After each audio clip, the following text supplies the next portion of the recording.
Gracias a Dios que nos da la oportunidad de enlazarnos por este medio y muchas gracias a cada uno de ustedes que sintonizan en este día. Vamos a ver este tema que denomino Mesa y Copa de los Demonios, que está basado en Primera de Corintios capítulo 10, versículo 21. Le invito a que usted pueda corroborar con su Biblia. Estoy usando la Reina Valera 1960 y dice de la siguiente manera, vuelvo a repetir, Primera de Corintios capítulo 10 versículo 21. No podéis beber de la copa del Señor y de la copa de los demonios. No podéis participar de la mesa del Señor y de la mesa de los demonios. Es decir, que tanto hay una copa del Señor, pero también una copa de demonios. Una mesa del Señor, pero también una mesa de los demonios. Es importante entender qué es lo que se refiere la mesa y la copa, porque nosotros sabemos que la copa que nuestro Señor Jesucristo ofreció tiene que ver con el pacto que Él hace con su pueblo, tiene que ver y representa la preciosa sangre que Él derramó en la cruz del Calvario. Y la mesa está hablando obviamente también acerca de esto, del pacto de aquellos que se sientan con Él a la mesa, es decir, que participan de su sacerdocio. Pero aquí lo terrible, mi estimado hermano, es que así como el Señor tiene una copa, también hay una copa de demonios y también hay una mesa de los demonios y el consejo es terrible, porque el consejo es: no podéis beber de la copa del Señor y de la copa de los demonios. ¿Esto qué nos da a entender? Que sí hay una posibilidad de que haya gente que igual esté participando de la copa del Señor y de la copa de los demonios. Ahora, si nosotros sabemos que la copa del Señor representa un pacto, representa su sangre preciosa, ¿qué es la copa de los demonios? Nosotros podríamos entender que también está hablando de un pacto y también está hablando de un tipo de sangre en esa copa. Nosotros sabemos que en las civilizaciones antiguas hacían diferentes rituales, diferentes sacrificios, donde seres humanos eran parte de ese ritual y parte de esos sacrificios. Nosotros leemos también en el marco histórico, hay evidencias de que gente que vivía en el Levante, es decir, en esa región donde vivía el pueblo de Israel, que ofrecían sus hijos en sacrificio, que los ofrecían a este dios Moloc, el cual estaba como si fuera un toro, y abajo en su vientre había una puerta y ahí eran introducidos los bebés, es decir, había sacrificios de bebés. Lo más terrible es que también la escritura nos da evidencia de que comían a los hijos también. Es decir, que era una práctica entre las naciones, y cuando Dios les habla a su pueblo, les dice: no aprendáis las abominaciones de las naciones. Esa era una de las prácticas que ellos tenían. Ahora, esto se traslada hasta el tiempo de la iglesia del principio, de tal manera que todavía en aquel tiempo se seguía practicando diferentes cosas. La escritura nos marca que cuando los gentiles entraron, hermano, al evangelio, se les dijo que no podían comer cosas sacrificadas a los ídolos, es decir, haciendo referencia de que desde la antigüedad había sacrificios, no solamente con relación a alimentos básicos, sino se estaba también refiriendo a cosas sacrificadas a los ídolos que tenía que ver con sangre, que tenía que ver con ahogado, como lo menciona ahí, y que tenía que ver también incluso con sacrificios humanos. De tal manera que esto tiene que ver con los demonios. La escritura nos enseña también en el libro de la Revelación que cuando dice que los hombres no se arrepintieron, sino que siguieron adorando a sus dioses de oro, de madera, de plata, y dice: y a los demonios.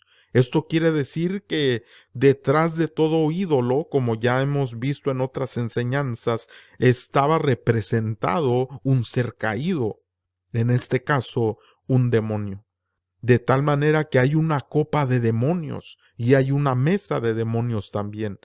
Y nosotros que vivimos en este tiempo tan terrible, mi estimado hermano, en esta época donde la hechicería, la brujería, la maldad se ha aumentado tanto, nosotros tenemos que estar alertas, tenemos que nosotros tener el conocimiento, mi estimado hermano, de las artimañas del enemigo, porque bien dice el apóstol que cuando nosotros ignoramos sus maquinaciones, dice, para que Satanás no gane ventaja, porque no ignoramos sus maquinaciones. Pero si nosotros lo vemos de otra perspectiva, es de que si ignoramos nosotros sus maquinaciones, pues él toma ventaja. Por eso es importante, mi estimado hermano, poder entender qué es la copa de los demonios, qué es la mesa de los demonios, porque terriblemente, mi estimado, aquí comenta que puede haber gente que sí esté tanto bebiendo de la copa del Señor como bebiendo de copa de demonios, participando de la mesa del Señor, pero también participando de la mesa de los demonios. La escritura nos enseña, vamos a adentrar un poquito más, a profundizar un poquito en la comprensión de la copa de demonios y de la mesa de demonios y qué es lo que esto ofrece. Porque cuando el Señor, usted recordará que el Señor Jesús está con sus discípulos antes de ser llevado para ser condenado, y nosotros sabemos, mi estimado hermano, de que nuestro Señor Jesucristo en esa llamada última cena, Él tomó, hermano, la copa y Él les explicó lo que esto representaba. La copa en su sangre, el pan, hermano, su cuerpo, y es lo que ofrece el Señor, el sacerdocio, es lo que ofrece en la mesa. También vemos a uno de los sacerdotes del orden de Melquisedec que se le aparece a Abraham y le ofrece también ese vino y ese pan. Pero también nosotros vemos otros seres, hermano, que están funcionando, que están operando para que nosotros, el pueblo del Señor y todas las naciones sean partícipes de esta copa. Apocalipsis o el libro de la Revelación en su capítulo 14, verso 8 dice, otro ángel le siguió diciendo, ha caído Babilonia. Y aquí tenemos que entender que esta es la habitación de los demonios. Ahorita lo vamos a leer. Pero cuando habla de esta Babilonia que cae, dice, se ha convertido en esa habitación de demonios. Esos demonios que ofrecen su copa. Esos demonios que ofrecen su mesa. Dice, ha caído Babilonia, la gran ciudad, porque ha hecho beber, y oiga esto que es tan terrible, ha hecho beber a todas las naciones. No dice algunas de las naciones, no dice a las que quisieron, no dice que a las que fueron engañadas, dice porque ha hecho beber a todas las naciones del vino del furor, o dice una versión más cercana, la palabra furor en el griego está hablando de pasión, dice de la pasión de su fornicación. Y otro versículo que nos está hablando en relación a esto, que nos explica un poquito más, Apocalipsis o Revelación 17:6, a esa mujer, a la cual es esa mujer Babilonia, dice que la vio como a semejanza de una mujer. Dice, y vi a la mujer ebria. ¿Pero ebria de qué? Ebria de la sangre de los santos y de la sangre de los mártires de Jesús. Y cuando la vi, dice, quedé asombrado con gran asombro. Y el ángel le empieza a explicar y le dice en el verso 18, la mujer que has visto, le dice, es la gran ciudad que reina sobre los reyes de la tierra. Es decir, mi estimado, que estamos hablando de una influencia que está sobre toda la tierra, de una influencia donde dice en el versículo de 14:8 que todas las naciones bebieron de la pasión de su fornicación, pero que esta mujer ebria está ebria porque está tomando de una copa, pero en esa copa hay sangre. Hay sangre de los santos, verso 6, hay sangre de los mártires de Jesús. Y dice que este Juan, cuando vio esto, se quedó asombrado y le dijo, mira, esta mujer es esa gran ciudad. Está refiriéndose obviamente a Babilonia. En el Revelación 18:2 dice, y clamó con voz potente diciendo, ha caído la gran Babilonia y se ha hecho, oiga, habitación de demonios y guarida de todo espíritu inmundo y albergue de toda ave inmunda y aborrecible. Es decir, que esta Babilonia es una Babilonia que es habitación de demonios, donde hay una plataforma, mi estimado hermano, que ha operado desde el principio, desde que se levantó Nemrod y empezó su engaño, su ascenso a ese poder y hacer el sigurat, lo que llamamos esa torre, y queriendo abrir ese portal, y se convirtió en habitación de demonios. La escritura nos narra que este hombre fue el primer poderoso, dice la escritura, en hebreo, el Gibor, el primer Gibor, que nosotros bien sabemos que se refiere a una persona híbrida, es decir, que no era 100% humano. Y precisamente este Nimrod o Nemrod, nosotros sabemos que él se estableció en la llanura de Sinar, es decir, fue el inicio de los sumerios, y ahí fue su reino Babel, que quiere decir puerta de Dios, es decir, que era lo que realmente este hombre quería. Desde ese tiempo hasta el tiempo actual, porque nosotros diríamos, bueno, tanto Jezabel, por ejemplo, la mataron. Allá nos narra la escritura en el libro de los Reyes. Sin embargo, vuelve a aparecer en Apocalipsis. Y Dios le dice a una de las iglesias, el Espíritu le dice a una de las iglesias, tengo unas cosas contra ti porque tienes ahí a esa mujer.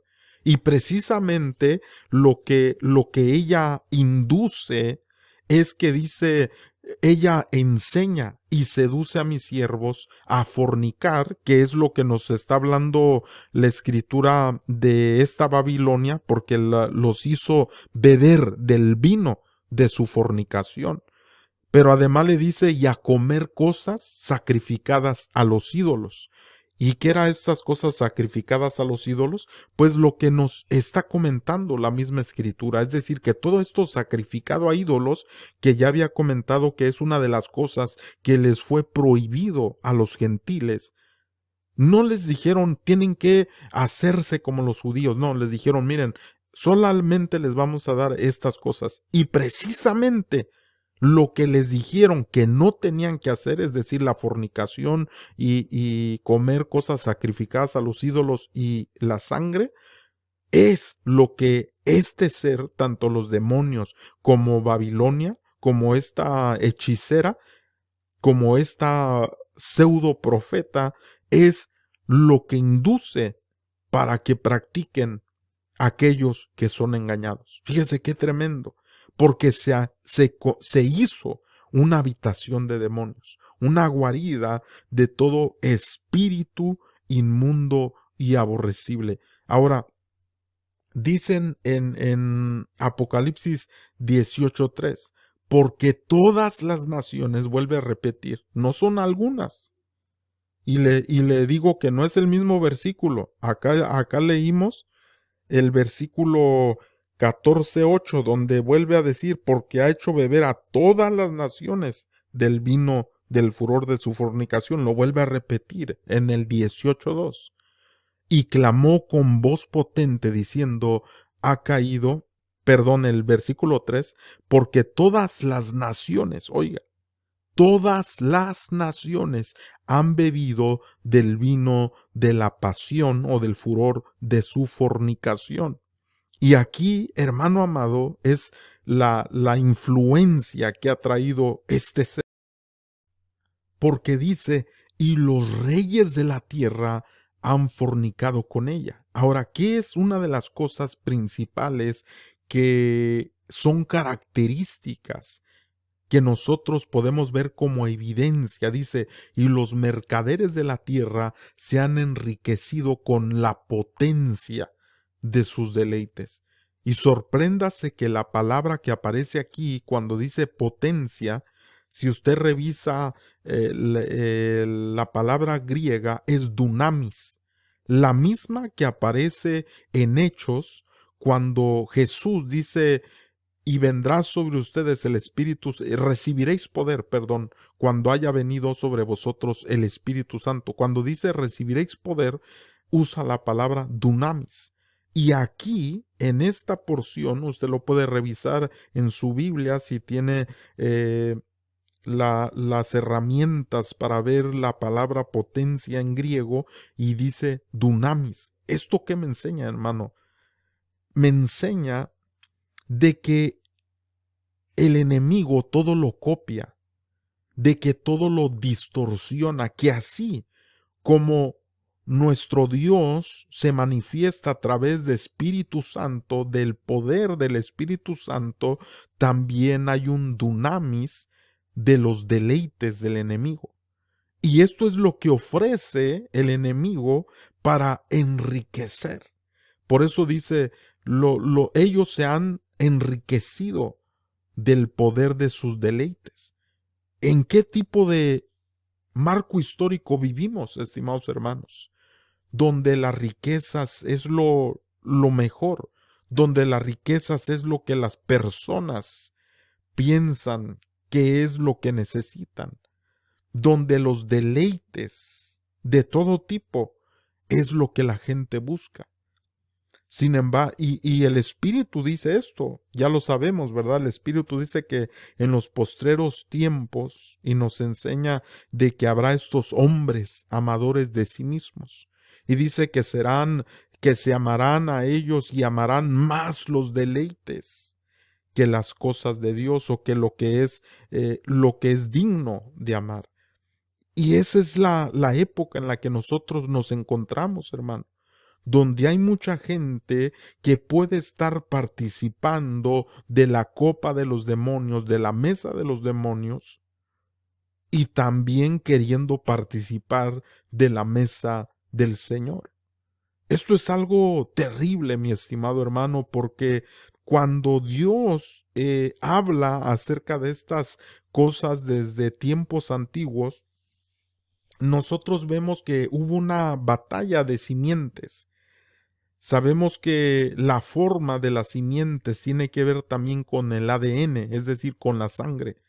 Así como la copa de nuestro Señor Jesucristo contiene su sangre, su ADN, y los demonios también tienen algún tipo de pacto que no es de ellos, hermano, no es sangre de ellos. Por eso veíamos la porción que la mujer estaba ebria, pero de la sangre de los santos, de la sangre de los mártires de Jesús, a los que de alguna manera atacó, a los que de alguna manera logró matar.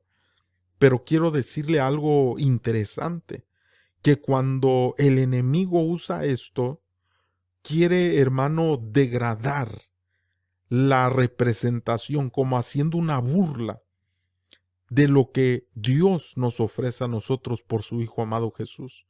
Vemos que la simiente de la mujer iba a tener guerra contra la simiente de la serpiente. Y rápidamente, cuando nace, hermano, el primer hijo de Adán y Eva, y Jabá, en hebreo, es Caín. Y la escritura nos dice que Caín era del maligno. ¿Y qué fue lo que hizo? Mató a Abel. Y cuando lo mata, la escritura nos enseña que Dios le pregunta, ¿dónde está tu hermano? Y en ocasiones nosotros hemos pensado, ¿verdad? ¿Por qué le dice Dios? ¿Por qué le pregunta a Dios esto? porque en realidad, estimado hermano, no estaba ni el cuerpo. O sea, Dios le está diciendo, ¿dónde está tu hermano? Porque ni siquiera estaba el cuerpo. La escritura no nos narra nada acerca del cuerpo de Abel. Lo que nos narra es de que Dios le dice la parte de la sangre de tu hermano que cayó a la tierra, clamó, clama delante de mí. Estuvo clamando esa sangre, pero no toda la sangre. ¿Y el cuerpo dónde está? Fíjese qué terrible, que no me quiero meter a tanto detalle, ¿verdad? Pero existe un libro por ahí que se llama el libro de Nod, donde habla situaciones terribles, que fue donde empezaron las prácticas de aquellos que comen humanos y que beben sangre también humana. Por eso cuando nuestro Señor Jesús en Juan capítulo 6 hay una porción donde Él les dice: el que no come mi carne y bebe mi sangre no tiene vida en sí. La gente, hermanos, se escandalizó de lo que nuestro Señor Jesús dijo.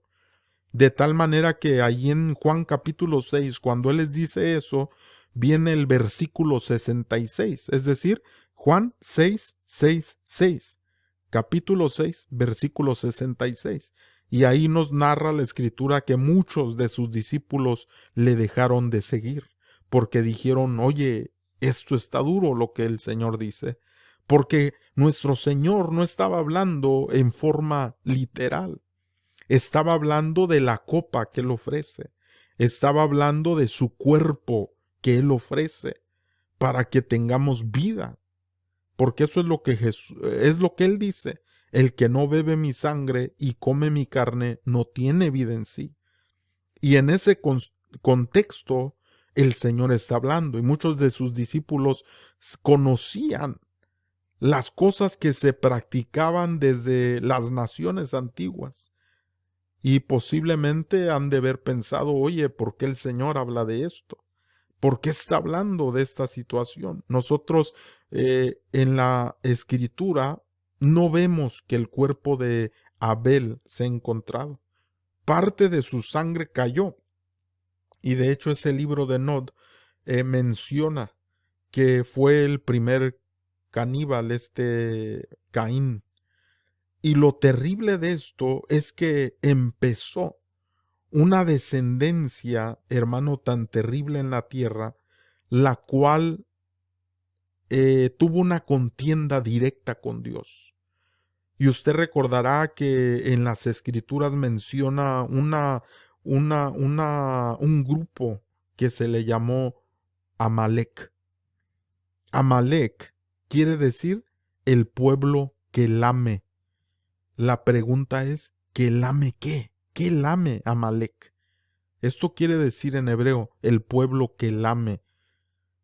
Dios le dijo no solo a Josué, sino a Saúl y a mucho de su pueblo que debían de raer la memoria de Amalek de la faz de la tierra. Y muchos es aquí en esta porción donde se escandalizan al no conocer la profundidad de esto, porque dicen: es que Dios les dijo, vayan y maten, no perdonen ni a mujeres, ni a niños, ni a los animales, ni a nadie. Pero es que lo terrible, cuando no entendemos quiénes eran estas personas, o quiénes eran estos híbridos, que por eso nos escandalizamos, porque ellos, el pueblo que lame, Amalek, lamían, es decir, que ellos estaban lamiendo sangre. Eran personas que participaban de este tipo de cosas, de la copa de demonios, de la mesa de demonios. Y nosotros encontramos un ser que fue el que en el sentido celestial, si así lo podemos llamar, fue el que se reveló y el que invitó a muchos a participar. En Proverbios capítulo 9, verso 1, nos está hablando de un ser que se rebela en contra de Dios. En Proverbios 8:30 nos dice que este ser estaba encargado de ordenar la creación de Dios. Y cuando dice ese ser estaba yo ordenándolo todo, en el hebreo usa la palabra Amón, que quiere decir arquitecto. lo cual nos indica que era un arquitecto del universo. Dice, la sabiduría edificó su casa. Por supuesto, era un arquitecto. Labró sus 7 columnas. Verso 2, fíjese qué hizo. Mató sus víctimas. Mezcló su vino. Ya no quiso el vino del Señor. Ya no quiso estar a la mesa del Señor tampoco, dice, y puso su mesa. Es decir, el inicio de la copa de demonios, de la mesa de demonios, de este ser que se revela en contra de Dios.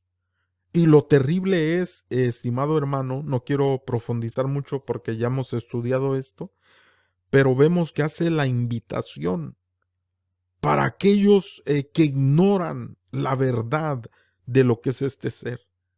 Nosotros podríamos decir, bueno, ¿cómo la sabiduría va a ser algo negativo? Ah, pues es que hay una sabiduría caída. Dice allá en Santiago, hay una sabiduría animal, terrenal y diabólica. Esta es. Y lo terrible es, hermano amado, que la Escritura nos dice, cuando el pueblo empezó a practicar las abominaciones de las naciones. Fije esto, este versículo, qué tremendo. Deuteronomio 28:49 dice, y Jehová traerá contra ti una nación de lejos, del extremo de la tierra, que vuele como águila. Yo le pregunto a usted, hermano, ¿usted conoce a una nación que vuele como águila? ¿Usted conoce a alguien que vuele como águila? ¿Gente que pueda volar? Lea bien lo que dice. Vuelvo a leerlo. Deuteronomio 28:49. Jehová traerá contra ti una nación de lejos, del extremo de la tierra, que vuele como águila, nación cuya lengua no entiendas. Y es cuestionable porque uno dice, bueno, en primer lugar, no es natural que dice que vuele como águila. En segundo lugar, una lengua que no entiendan. En tercer lugar, verso 50, gente fiera de rostro. ¿Qué tipo de rostro tenían? ¿Qué tipo de rostro tenían para que diga la Escritura que tenían gente fiera de rostro? Que no tendrá respeto al anciano ni perdonará al niño. Pero fíjese qué iba a hacer esta gente. Verso 53, y comerán el fruto de tu vientre, la carne de tus hijos y de tus hijas, que Jehová tu Dios te dio, en el sitio y en el apuro con que te angustiará tu enemigo. Oiga esto, hermano, qué terrible.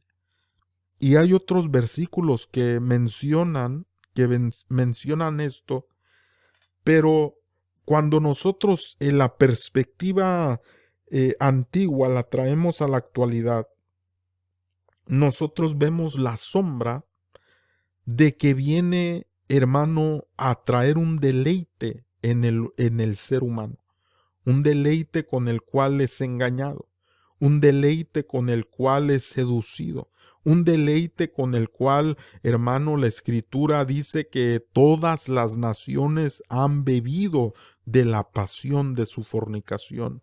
Y los reyes de la tierra, dice, han fornicado con ella, y los mercaderes de la tierra se han enriquecido de la potencia, del dunamis, del poder de sus deleites. Hermano, vivimos en una época donde hay un conflicto de pactos, un conflicto de mesas. La pregunta es, ¿de qué copa nosotros estamos bebiendo? ¿De qué mesa nosotros estamos participando?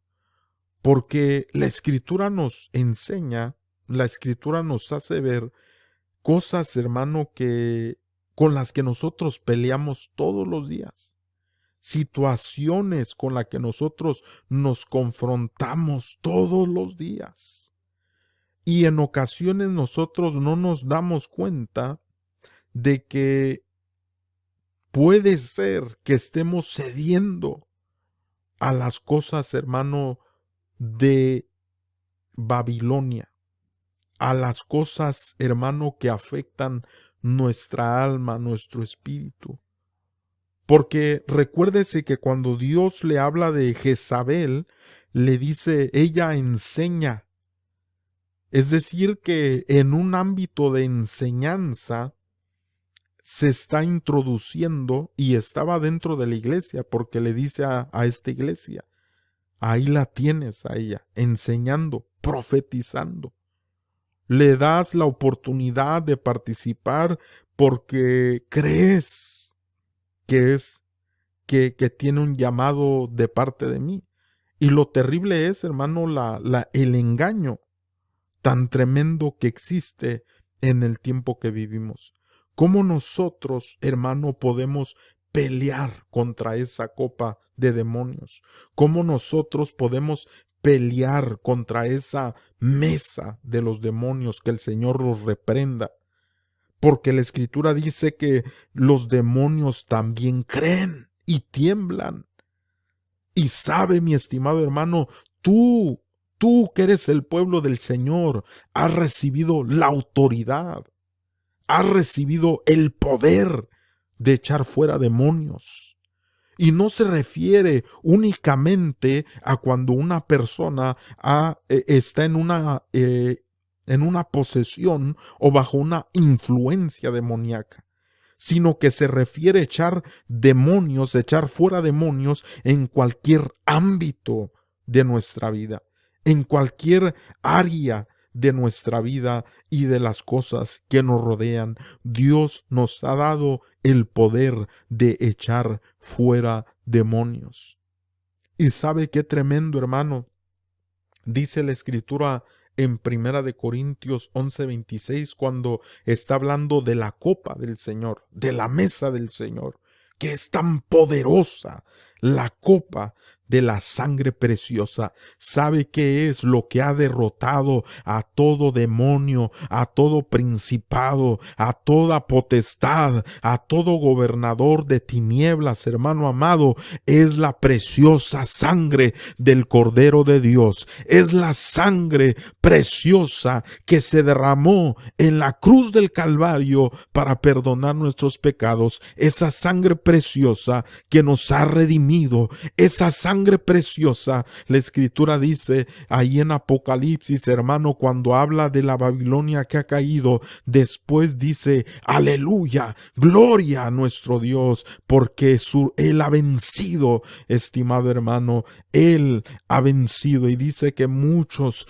cantaban y adoraban al Señor por su grande victoria. Sabe, mi estimado hermano, lo que más aborrecen las huestes de maldad, cuando nosotros comemos el pan y bebemos la copa de una forma en la que sabemos lo que estamos haciendo, cuando nosotros hemos reconocido lo que es el cuerpo del Señor y la sangre del Señor. Dice en Primera de Corintios 11:26, así pues, todas las veces que comieres este pan y bebieres esta copa, la muerte del Señor anunciáis.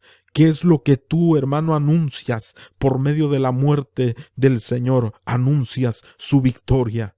Porque la muerte en Cristo Jesús no quiere decir que ahí lo vencieron, no quiere decir que ahí quedó, no quiere decir que ahí lograron lo que querían. No, mi estimado hermano, la muerte del Señor anuncia la victoria poderosa que tuvo Jesucristo sobre sus enemigos, la victoria poderosa, hermano, que si algo tiembla en el mundo de las tinieblas es cuando se menciona la preciosa sangre de Jesús, la preciosa sangre del Cordero. Pero no nada más anuncias la victoria del Señor, dice su venida hasta que Él venga, porque creemos que nuestro Rey y nuestro Redentor sabe que eso también para el enemigo es algo terrible, hermano, el anunciar la venida de Cristo.